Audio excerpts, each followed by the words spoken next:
Hola amigos y bienvenidos a un nuevo videoprograma del Décimo Hombre. A veces tengo dudas sobre algunos temas de los que trato, pero no me refiero a dudas sobre lo que estoy diciendo, sino a dudas sobre si realmente debo hablar de esos temas. En ocasiones pienso que centrarme en determinadas cosas podrían considerarse temas negativos. Podría influir en el poder general creativo que tenemos todos nosotros y hacer que esas realidades negativas, con el mero hecho de nombrarlas, podamos hacerlas más reales. Pero esas dudas se me pasan pronto, desaparecen. Porque aunque no formen parte de mi realidad, sí que la forman de otras muchas personas en todo el mundo. Y la táctica del avestruz, de esconder la cabeza porque no cae cerca mío, os aseguro que no funciona. Ocurren cosas terribles en el mundo y estamos dominados por una élite insensible, psicópata, amoral y mentirosa, pero al mismo tiempo cobarde y débil. O al menos eso es lo que se está afirmando desde distintas fuentes. Personalmente, creo en el poder creativo de la mente, el poder creativo de la humanidad. Creo que somos capaces de realizar todo aquello que nos propongamos, siempre que ejerzamos la suficiente voluntad como para materializar un pensamiento. Y creo en ello porque, sin haberlo confirmado al 100%, sabemos que certezas al 100% no existen, es lo que desde siempre, tal vez inconscientemente, en la mayor parte de mi vida y ahora, con conocimiento de este hecho, he estado haciendo sin darme cuenta. Somos capaces de conseguir cualquier meta que nos propongamos. Y si estamos unidos en este fin, ninguna élite dominante podrá hacer nada por evitar el cambio. El juego de estas élites siempre ha consistido en hacernos creer que no somos capaces, que el cambio es imposible, que solo podemos dejarnos llevar por el sistema impuesto por ellos. Y esa es la única y delgada línea que les permite ejercer control sobre nosotros, mantenernos en la ignorancia y distraer nuestras mentes con banalidades. Por eso creo que ahora es el mejor momento de todos para exponer cuáles son los crímenes de estas élites y que el mayor número de personas sea consciente de quiénes son y de cómo actúan. Sé que la información en los vídeos que os voy a poner a continuación puede resultar muy dura para algunos de vosotros, tal vez imposible de ver para los más sensibles, imposible de llegar hasta el final de los vídeos. Pero no por ello dejan de ser sucesos que han ocurrido, siguen ocurriendo en la actualidad y de nuestro conocimiento sobre ellos depende que no vuelvan a suceder nunca más en el futuro. Se está propagando el rumor que en estos 3 meses que quedan de año, de octubre, noviembre y diciembre, con casi total probabilidad se va a producir una purga de estas élites y que se espera que se sucedan miles de procedimientos judiciales y detenciones masivas. Yo no sé si esto es cierto o no. Una de esas fuentes es el llamado QAnon, del que no voy a hablar en este vídeo, pero en breve tengo pensado hacer uno hablando sobre este informador, muy cercano por lo que dicen al presidente Donald Trump. Pero no es la única fuente de QAnon, hay muchas otras fuentes que también están aseverando esto desde distintos medios. Este vídeo que os pongo es un poco largo, es más largo de lo habitual, aunque ya sabéis que a veces con algunos temas me explayo demasiado y es posible que YouTube lo censure en alguna de sus formas o que limite sus visualizaciones. Pero es importante que se comparta lo más ampliamente posible, porque es necesario que la gente conozca los crímenes que esta gente, estas élites, llámalos Illuminati, llámalos sionismo, llámalos masones, llámalos como quieras, porque realmente es una mezcolanza de organizaciones.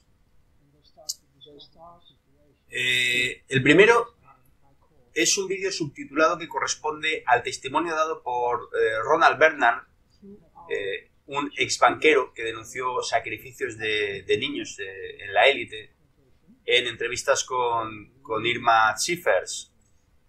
Y ahora ha contado todo lo que sabe en las audiencias de Westminster, llevadas a cabo entre los días 16 al 18 de abril de este año de 2018 en el llamado Tribunal Internacional por la Justicia Natural. Lamentablemente este no es un tribunal de enjuiciamiento, pero lo veo como un precursor, como una chispa que puede prender todo el polvorín. Este Tribunal Internacional por la Justicia Natural, es una comisión de investigación en el tema del tráfico humano y el abuso sexual infantil, por lo que es un tribunal de educación e investigación que cumple la labor de recabar los datos que no conocemos por vías oficiales y de poner esa información a disposición de la humanidad. El objetivo principal es lograr que los medios de desinformación masivos abran sus plataformas para que esta verdadera información llegue al público. Pero como el sistema no funciona a favor de la libertad humana, pues somos nosotros, la humanidad como conjunto, los que debemos promover esta liberación de la información para que llegue a todo el planeta, a pesar de la censura de este sistema creado por estas mismas élites. Por favor, ayuden a difundir este testimonio ampliamente. Copien el vídeo, distribúyanlo por todos los canales sociales disponibles. De cualquier forma, este vídeo pueden sacarlo si tiene un editor y publicarlo en otros canales, pero es necesario que esta divulgación se extienda. También en el segundo vídeo voy a mostraros el testimonio de Teresa, una niña que padeció y fue testigo de innumerables rituales satánicos a manos de estas élites. Esto ocurrió hace ya algún tiempo, pero solo es una muestra insignificante. Yo ya lo había visto hace un par de años, pero sé que este vídeo tiene algún tiempo más.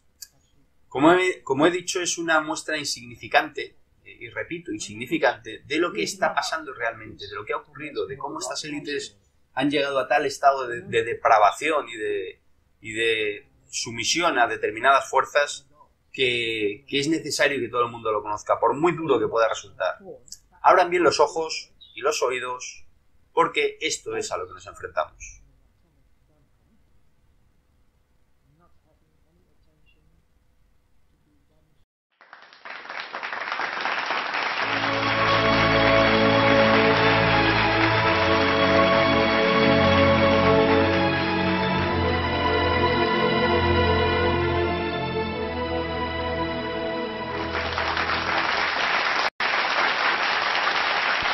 Well, you're very welcome, Sasha, and all the other people as well. Thank you for being here, all in presence. I see you all, in a way, like representing all the citizens of this world. You're just a few here, if you compare it with the 7 billion, but you are all representing the human being on this earth. And after having my hell ride 1 hour with my sister here, it's quite heavy to start, I have to admit that. I didn't prepare anything, I just go with the flow. Thank you for the introduction. It is what it is. I was on both sides, as a child, and later as a perpetrator. I have to start with the birth of a human being.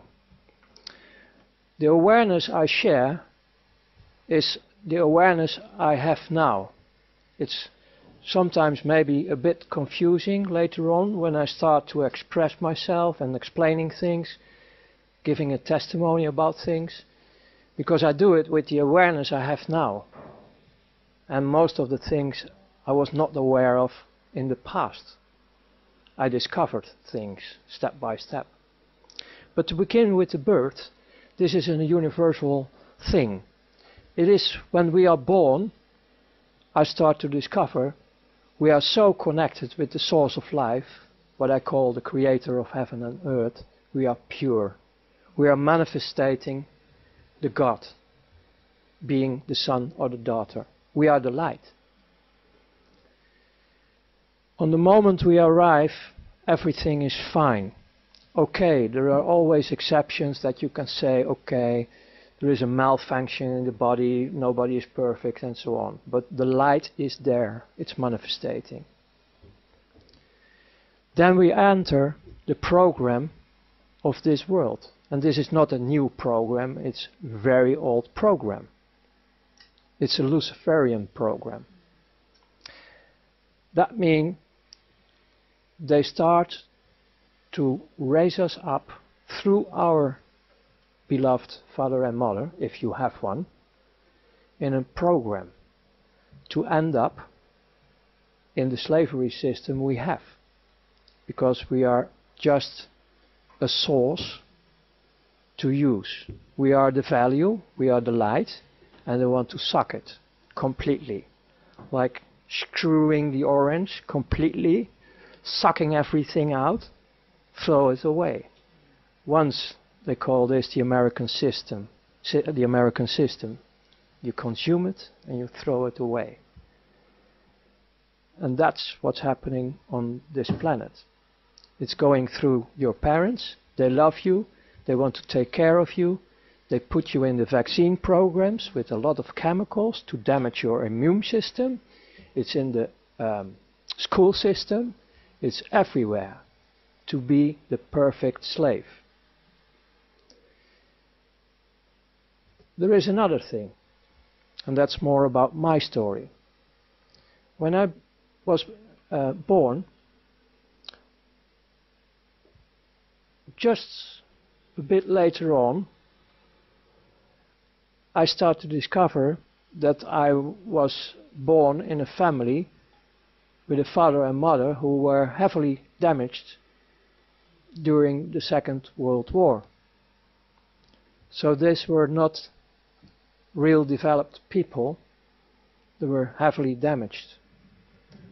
And because of that, my first 9 years on Earth were that heavy that I start to realize that if there is a heaven and earth, I was born in hell. Because it was not heaven on earth at all. It was hell. My mother was not able to defend me. And my father figured out that he couldn't hit my mother. She was so heavily abused and damaged that it doesn't matter for her. So to hit her, I was the firstborn. Because he knew that my mother, for the first time, was able to love a human being, and that was me. So the best way to hit her was hitting me. So brutal that I start to copy his behavior. I was, in that period of my life, it was not a common expression, but I was one of the first terrorists on earth, beating up everyone on school. I was really terror. That was picked up by organizations who protect children. So there was an investigation coming up. And they start to discover my situation, and they, by court, they put me in a place where they protect heavily damaged children. It was a Catholic accommodation, and they really, really loved children. And they didn't have Vaseline to make it a bit more smoothie. This is how I start to discover what it is to have sexual games on me. I didn't know what sex was. And they did this for 2 years. Very intense, not only with me, but it was with all the children. And the first year was most hell. And then you get this fuck up with yourself as well, because after being through all this pain and tortures with, well, I save you the details. It's well, if you know everything, you really like to kill humans, and I was going in that way, in that direction. To survive all this, the first 11 years and the last 2 years was really screaming to go back to the other hell. That one was actually better than the second hell. One of the mechanisms we have in our human being the light, is on the moment you are going through hell, you get disconnected. One way or the other. It is a miracle. So your body is still moving around with everything they are doing, but you're not there. You are there, but not there. Disconnected. That's the way how we survive all this horror. Even they put plastic bags on you and you're choking, and no. Sometimes you go out of the body and you see yourself. It's the way how you start to develop being sensitive in other dimensions. Actually, on your way home, back to the source. When I was coming out of this 11 years, I was completely an adult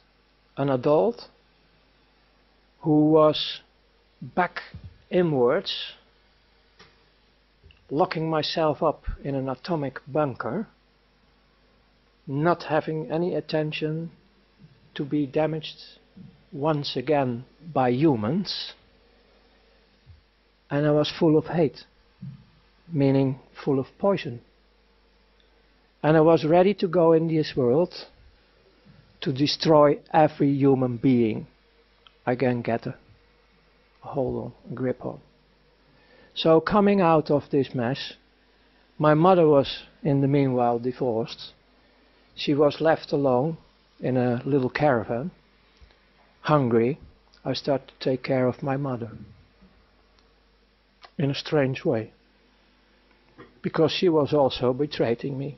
She couldn't save me. So actually I'm a bit fucked up in the past, and later on in life I need really healing, and I'm healed. Still, it's quite difficult to give this testimony.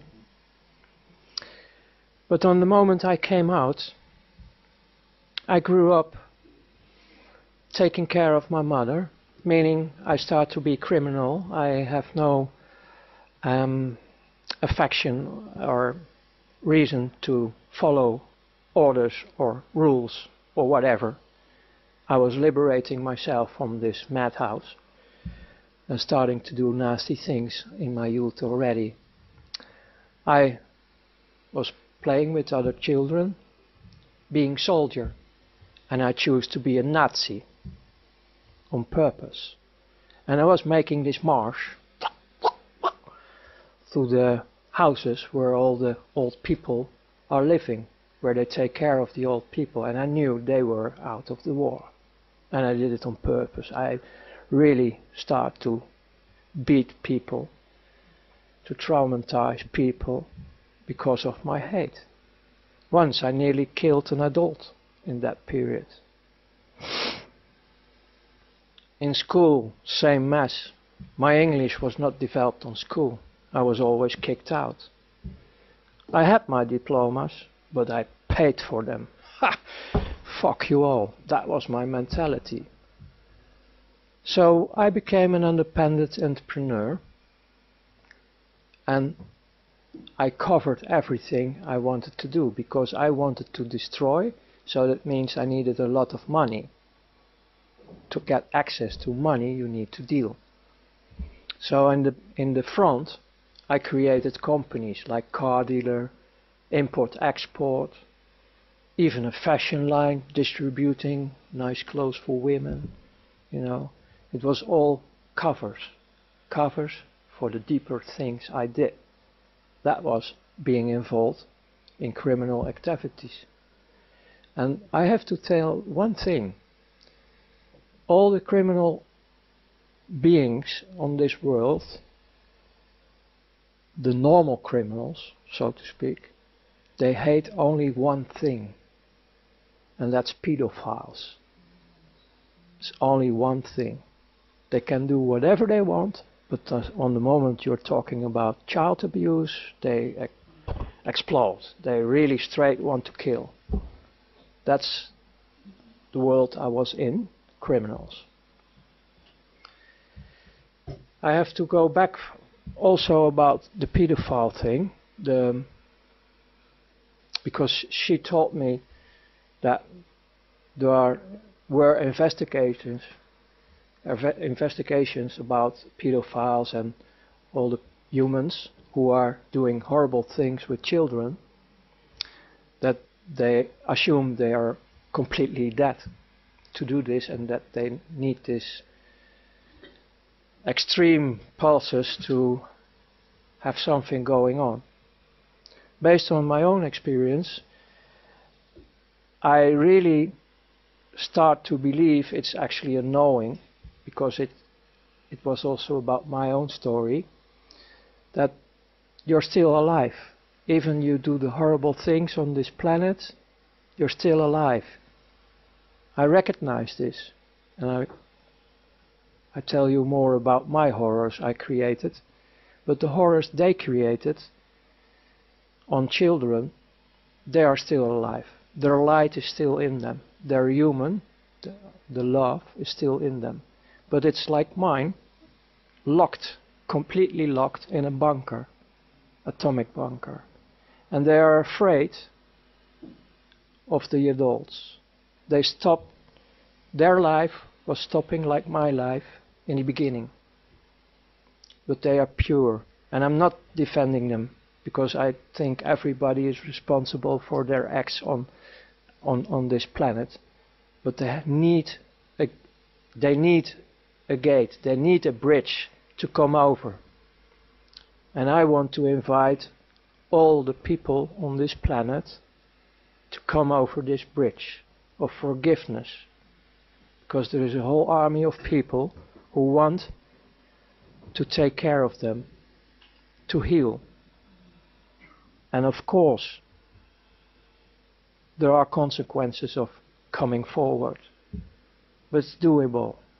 The point is, they're locked up in their cells, they don't trust adults, and they're still human.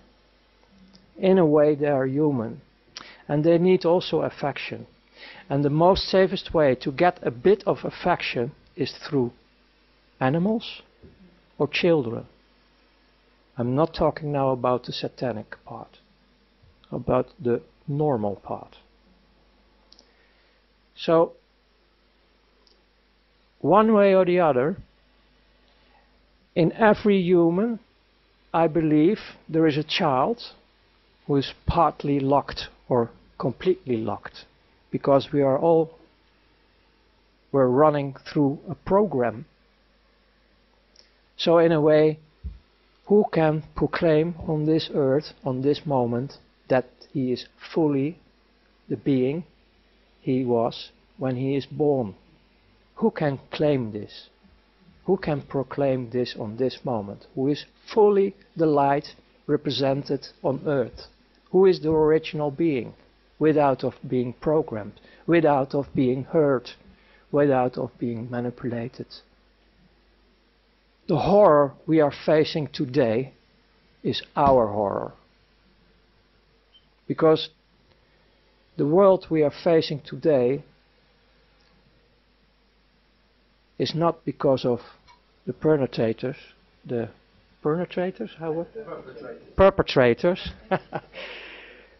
It's about the billions of people who are doing nothing. And it's not pleading guilty. No. It's about being unaware. Having said that, I developed myself in a criminal way, covered by shiny import, export, and so on. So I got, on a young age, I'm talking about roughly around 20, I had already these shiny things like cars you can only afford when you are rich. Start playing with, well, I played the Hollywood show, like the succeeded businessman when I was 20. And then most of them say, oh, he has rich parents, of course, because otherwise how can you afford this? But out of all this business, I start also be involved in currency trading of who was not with tax black money. So I start to be making a little bit of business with money. And then one of the guys in Brussels, who was one of my partners in dealing with currencies, said, hey, you run around the clock daily with all your business and activities. Why don't you go into money trading? We have license available and we can make a deal. And we did this through offshores, like nothing on your name. And it could be a nice career for you. There was one condition, a warning ahead. You have to put your conscience in the freezer in minus 100 degrees. And I say, no problem. Hey, I'm nearly dead, so no problem. So I became, step by step, a servant of the big money, step by step. It was still taking some years to come in the higher regions. And I get more and more excitements, like from Russia, Secret Service. They printed better dollars, American dollars, than the American dollars who were circulating from the Federal Reserve. Better quality. And they were printed, made in the USSR. And we get the assignment, we get our commissions, and we get the assignment to dump this in the market through bigger drug dealers, people who are dealing with weapons, all kind of criminal activity, because that was a smoothie way to get all these huge amounts of dollars in the market through the illegal channels floating around. And afterwards it was just a part of the game to have an economic war from Russia, USSR in that time, with America. And in the opposite way they did the same. But I didn't know that in that time. So as a youngster, like 24, 25, I was already messing around with economic wars worldwide. So after all these assignments, they start to spot you. Like, hey, here's a bright guy, he's always knowing his way, like hustling here, hustling there, playing with the rules. And then they start to invite you more and more for higher assignments. Then you start to work for banks, independent. You're doing the dirty work for central banks, for multinationals, for governments, for what they call now terrorist organizations, and all secret services. Hey, secret services? Yes. And then on top, like the peach or the fruit of the cake, churches. Wow, you get the whole palette where the money floats, the big money. And you get the invitation to join in these circles to move all the money they want to move worldwide. To start wars. To start all the misery in this planet. Because there is nearly no misery on this planet in a natural way. Most of them is created. Because they keep the system running, because it's a dualistic system. They make the money only because when it's dualistic. And if we have all the ships, these energy containers they use only to suck If they are asleep, fine, you can do whatever you want. This is also the mentality of the elite. Well, they are not elite. They are not elite. The people I worked for in the end of the days, you're talking roughly about 8,500 people on this world who run the show. And they are like who I was.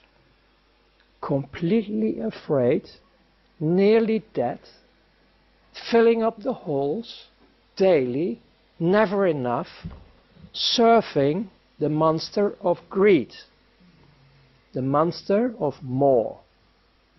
And there comes Lucifer in the end, because we are talking here about interdimensional things. This 8,500 became my friends, because it was really coming home. First time in my life I start to be with humans who understand me, and I understood them, because most of them were going through the same hell. They did it in a different way, different bloodlines, but they have also a lot of misery in their lives. Electric caves are a normal thing in the education of this kind of societies. This is not about humans. This is about a very evil dark force who really enjoy to destroy all life on this planet, and it's still on. And I was enjoying them as well.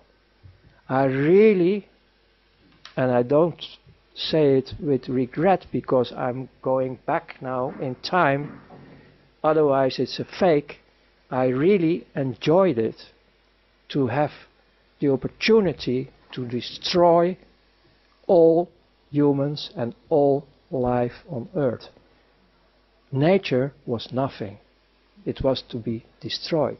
We were hating everything what represents life, what represents the creator of heaven and earth. Don't take this very light. You can't imagine, I understand that, not all can understand this, but this is going on till today. In the end, because I can give you all the details about everything I did in this world, like indirectly I was killing people. Like you are in a stealth bomber, dropping bombs. I did this financial wise as missions, like destroying temporarily the economy of Italian. And then later on, when you are in the financial market, you listen to the people who are involved, and they have a big laugh because some people were killing themselves because their companies were destroyed and they left behind women with children. And we have only a laugh about it. We joined it. That's the world I come out. My turning point was that I was so good in everything I did with my team that I was, in their opinion, ready for the last stage, to be invited and sacrifice of children. That hits me. That was really going through my bunker. I couldn't handle it. It was hitting me like hell. I didn't go there. And I start to malfunction. And my whole career falls apart. Then, because I go briefly to this one, because you also can see my interviews, they notice this. Then they start to take me out of the system for a while, start torturing me. And they want, because everything was in offshore, they want everything back. Because I own them, because I made everything through them. And they kept reminding me on the contract I signed. I didn't sign with blood. If I was signing with blood, that was the next stage, I was dead already. But this was a sort of gentleman agreement, and I still keep it, and I always keep it, about not mentioning names of persons, companies, and so on. And I'm a man of word. If I give my word, I will give my word forever. And if it's in the dark side or in the light side, it doesn't matter for me. So I came out, finally, and you can see it in the interviews. And then, on the end, my body was breaking down, heart attack, hospital, and then I have also out-of-body experience again, to see what they were doing with me, and then back in the body. The first thing I saw was my mother crying, like he is alive again. Then I ran through several private hospitals for a year to recover of all the damage. Even have to set my back straight again. Then I was for another 8 years completely off the screen, hiding in several countries on fake identities. And after the period of 9 years, because even we have the agreements, even I gave them all what they want, I was still afraid, because they promised me to kill the whole bloodline. So my wife and my children in that time were also escaping, also hiding, but separate from me. So in 9 years being undercover completely, out of that experience, I noticed how it is to miss your children. It's horrible to have a child dead, but not knowing where your child is a bit more torture. So after 11 years, finally I met my oldest son in that time, and I was recovering, and I started to build up a relation with life. I started to study in theologic way, studying the Quran, the Torah, the so-called Bible, because that's more or less document. There are some satanic pieces involved. And I start to meet the creator of heaven and earth, and that saves my life, because he was the first one who really, really loves me. And that gives me the enlightenment to continue life, because my first act of love was the real desire to kill myself. That was my first act of love, the first signal I was in a transition from death to alive. I want to kill myself in favor of the humans and life. So that was my first act of life, of love. So this involves more and more to be a social entrepreneur till the day as now it is. And the last point I want to give you is, if we want to have liberation, don't look at outside anymore. Don't look at outside anymore. The change will be from inside. We, the people on this planet, have to choose different, saying we don't want this anymore.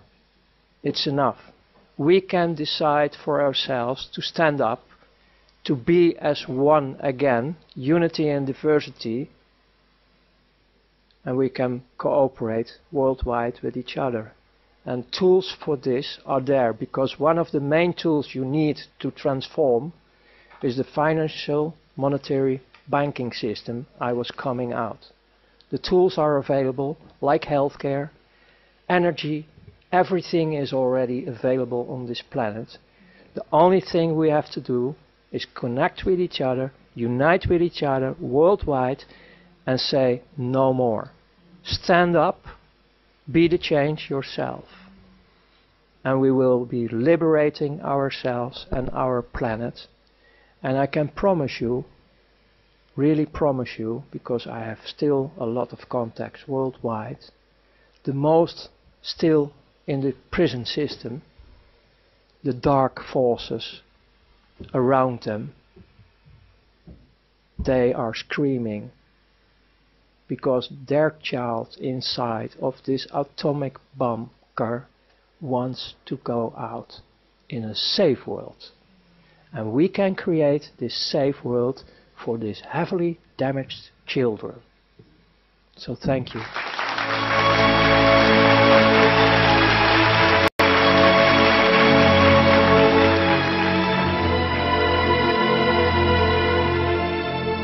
We are the power behind the ITNJ. Add your voice. Sign the treaty.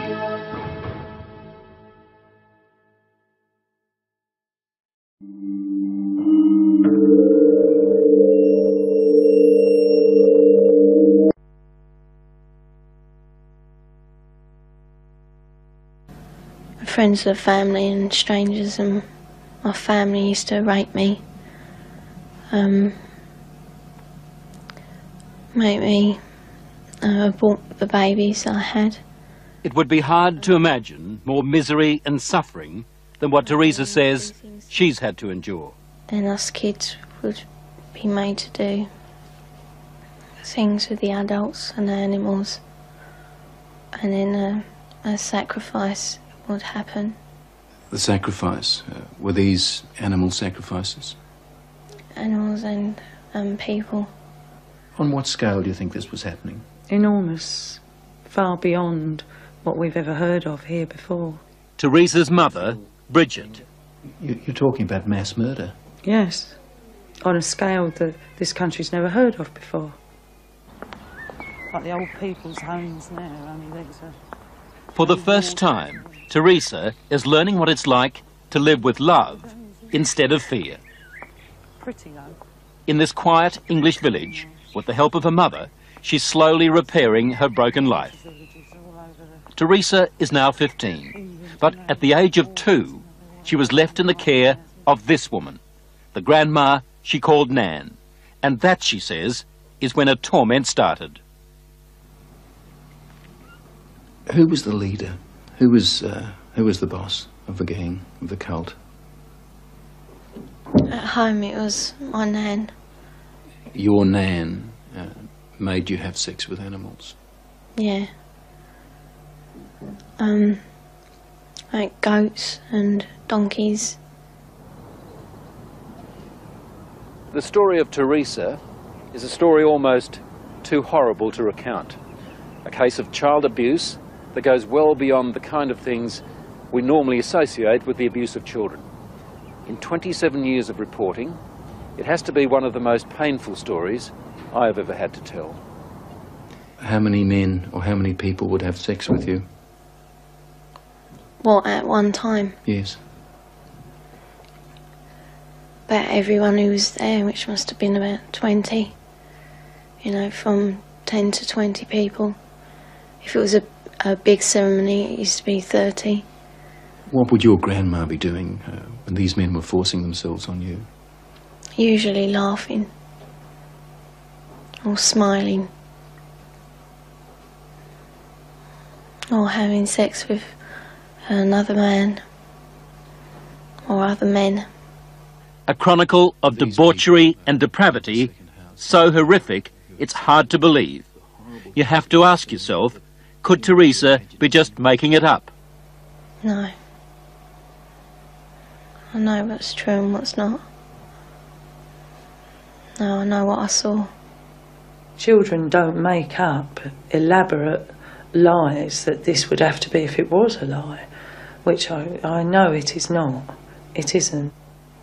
This couldn't be a terrible dream, a nightmare that you're reliving?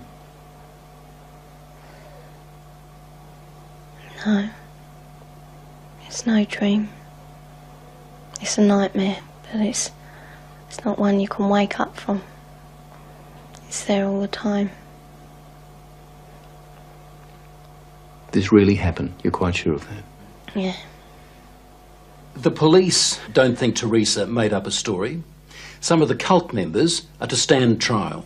5 men have been charged with rape. As for Nan, the grandmother, she's 61 and lives in this council flat in South London. She's charged on 7 counts of aiding and abetting rape and 2 counts of performing abortions on Teresa. If you're finding this hard to believe, so did I at first.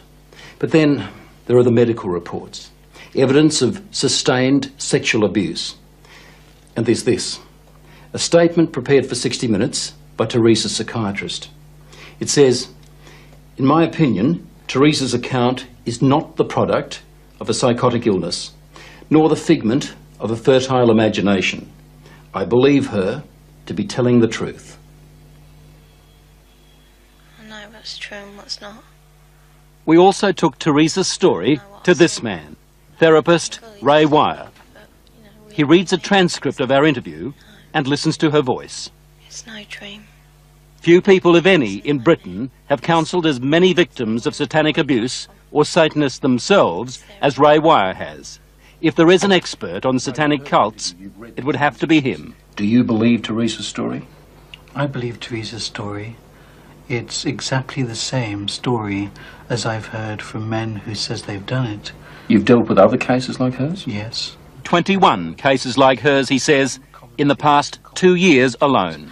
Themes like they were put in boxes with spiders and worms, where they were trapped in fear, where there was a high use of excrement and urine, where there was talk of human sacrifice. Take just one of those rituals, putting children in boxes with spiders and worms. Now, listen to what Teresa told her mother. And they had a coffin-like box that children were put in with spiders and snakes and the lid shut and left in there. I would have come out deranged. I could not have coped with that mentally at all. You have evidence to back up stories like Teresa's, that this is really happening? Well, we have that age of child, 6, 5 and 4, giving information that ties up with Teresa. How do those children know? How do those children able to describe rituals, to talk about ceremonies, to talk about sacrificing animals? How do those children know? Nightmares, imagining it? You can't imagine those things at 3 and 4 years old, and you also don't have the evidence of anal sex abuse and oral sex abuse and all that other abuse that clearly those children have experienced and endured. During these ceremonies, was Satan, the devil, ever referred to? He was called Lucifer.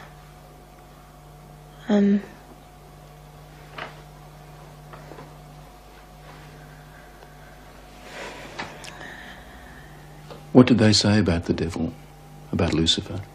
That killing the people made him happy. Sacrifices to please the devil. To talk about According to Teresa, the worst rituals took place at a house somewhere in the country. it was big, you know, expensive. From the front it looked like a castle. You know, it had a long drive and big double wooden doors. Do you think they were rich people then? Very rich.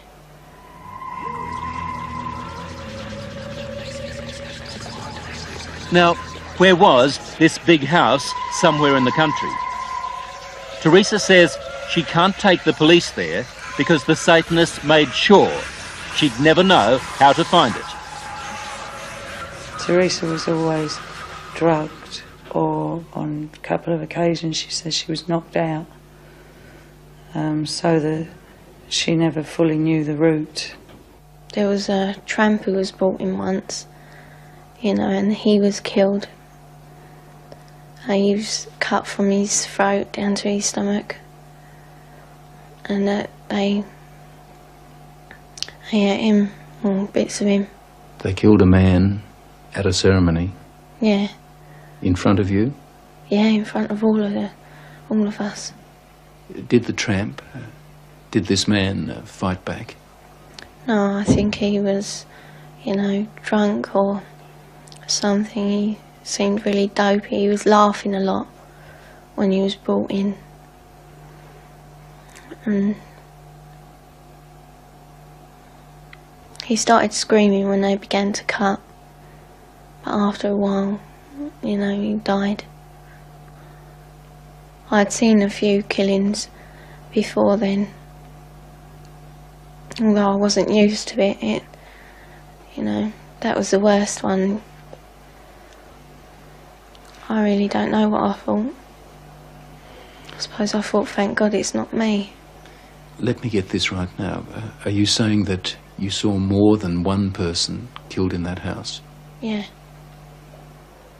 I've seen loads of babies killed there, just newborn babies, or aborted ones which were only small.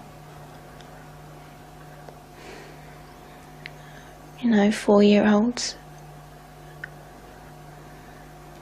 Any age, really. Did they ever say they might kill you? They threatened to kill my little girl, who, when I left, was still at the house. A friend? Huh? What little girl? My little girl, Alex. She's about 4 now. You mean you had a child? Yeah. How old were you when you had that child? 11. Motherhood at the age of 11. I never talked about But it. from what Teresa told her mother, it wasn't the only pregnancy. We think about 7 or 8 times. It's hard to say. It was constantly happening from the time she was capable of being pregnant. What happened to the pregnancies, to the babies? They were aborted by my nan or by one of the doctors at the house. There were doctors there at that house? Yeah, there was 2, I think. Yeah, and a nurse. What would happen to the fetuses, the unborn babies? They used to be taken away most of the time, and one time the baby was taken out of me and then killed in front of me because it was still alive. And then, what would happen? Well, after they killed it, they would eat it. Well, we were also made to eat it. You were made to eat your own fetus? Yeah. Who made you do this? My nan. You'd think the one person in the world you could leave a little girl with would be Grandma. Someone to give her love and protect her from harm. Yet, when Teresa was left to live with her grandmother, they might as well have handed her to the devil himself. Grandmothers, I mean, the vision it conjures up for you, a sweet old lady with grey hair, rosy cheeks, holding her arms out to love her grandchildren. And it was exactly the reverse. But why was Teresa living with Nan in the first place and not with her mother? Well, when my first marriage broke up, I took the children with me and couldn't cope. So I gave them to their father, who in turn moved to his mother's. And to Nan's place? Yeah. And when he left the Nan's place, he left the children there. How do you feel now towards her grandma and the other people who did all those things to your daughter? They disgust me. They are the worst form of life this earth has had the misfortune to create. Vile. Did you ever try to run away? You must have been frightened. A couple of times I did, but my uncle, he caught me and brought me back. Going to the police? Did that occur to you? No. No. I thought it was normal, you know, even though I didn't like it. You know, I mean, you don't like to eat greens, but you know, somehow I thought it was just her being called to be kind or something like that. She said to me it was something that everybody did.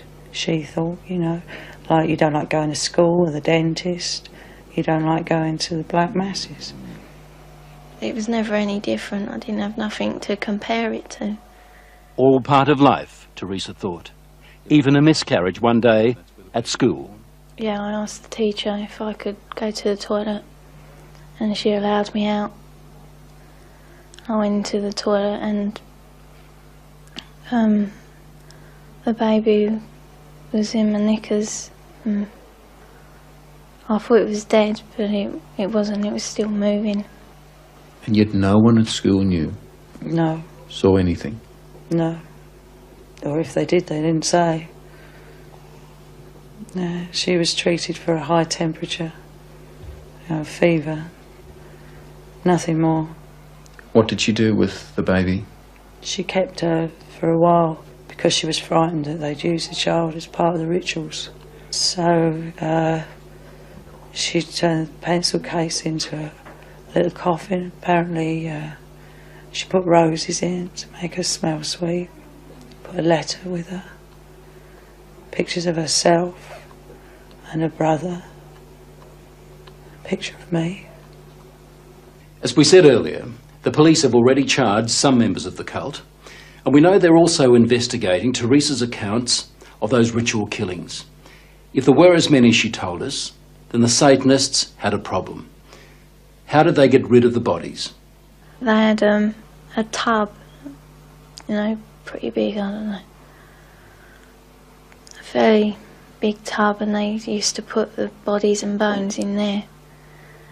And it used to go like, fizzy and that. And then there was nothing left. Well, there didn't seem to be, but when they cleared it out, there used to be a sludge at the bottom. Teresa's story, her account, doesn't really surprise you? It doesn't surprise me in the light of satanic abuse, no. Do you get frustrated with people who just won't accept that these things do happen? Yes, because I've worked with murderers in prisons for years. Not that long ago, a boy was found in a forest in southern England without a head. We have no doubts that men can do that. And yet when we start talking about men within Satanism who actually believe in evil and it's the right to express evil, we suddenly have a doubt. As I was leaving Teresa's place, she handed me this note. It's addressed to the film crew. She says, "Thanks for bothering to help kids like me. I hope it helps." On the other side, there's a poem Teresa made up while she was staying at Nan's place. She calls it Nothing Left. Nothing left. I would scream, but there is no voice left. I would cry, but there are no tears left. I'd fight, but there is no strength left. That was just part of our investigation of Satanism in Britain. We're also gathering evidence about the activities of such cults here in Australia.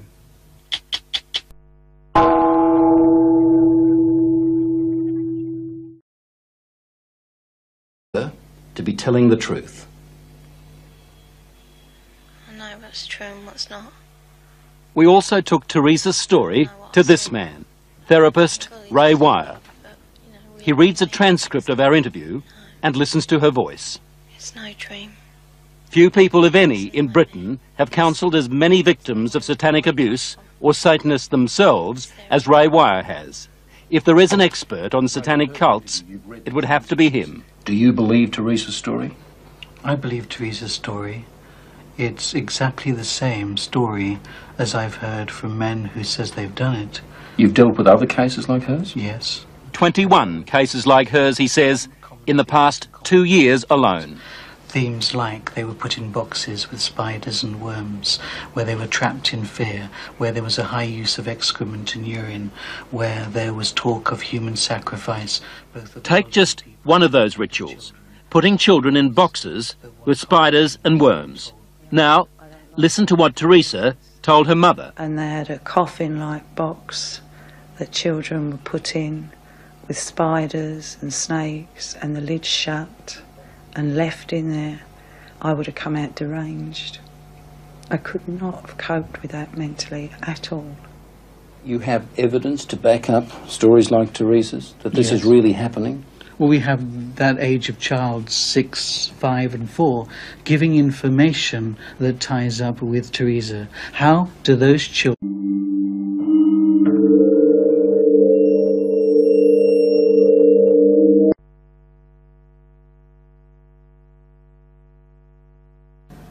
Friends of family and strangers, and my family used to rape me, make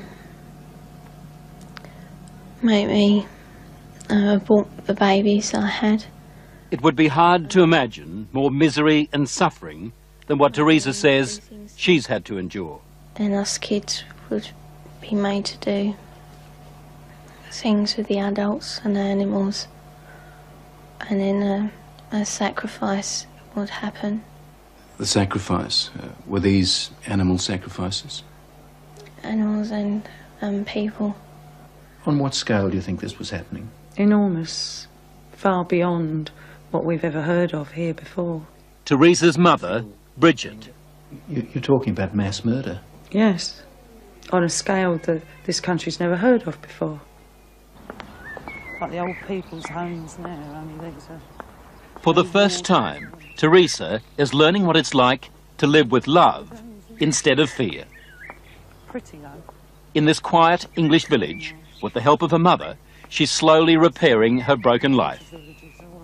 Teresa is now 15, but at the age of 2, she was left in the care of this woman, the grandma she called Nan.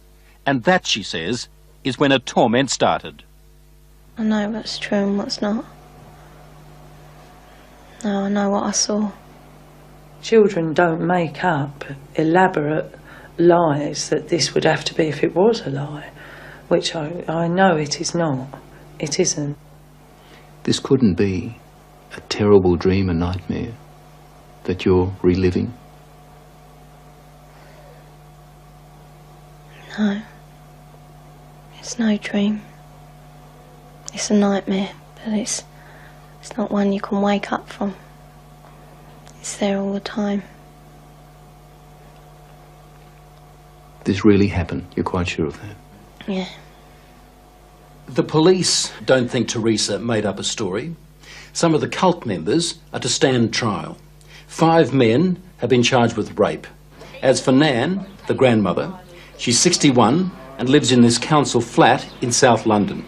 She's charged on 7 counts of aiding and abetting rape and 2 counts of performing abortions on Teresa. If you're finding this hard to believe, so did I at first. But then there are the medical reports, evidence of sustained sexual abuse.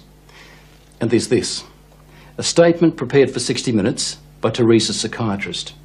It says, "In my opinion, Teresa's account is not the product of a psychotic illness, nor the figment of a fertile imagination. I believe her." Children know. How do those children able to describe rituals, to talk about ceremonies, to talk about sacrificing animals? How do those children know? Nightmares, imagining it? You can't imagine those things at 3 and 4 years old, and you also don't have the evidence of anal sex abuse and oral sex abuse and all that other abuse that clearly those children have experienced and endured. During these ceremonies, was Satan, the devil, ever referred to? He was called Lucifer.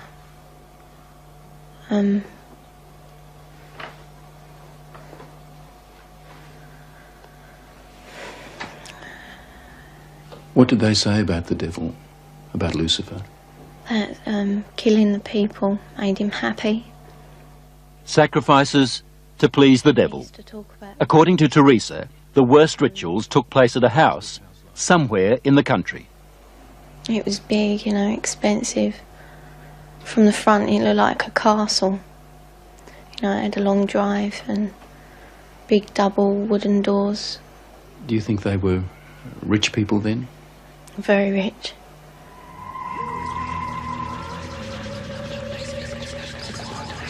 Now, where was this big house somewhere in the country?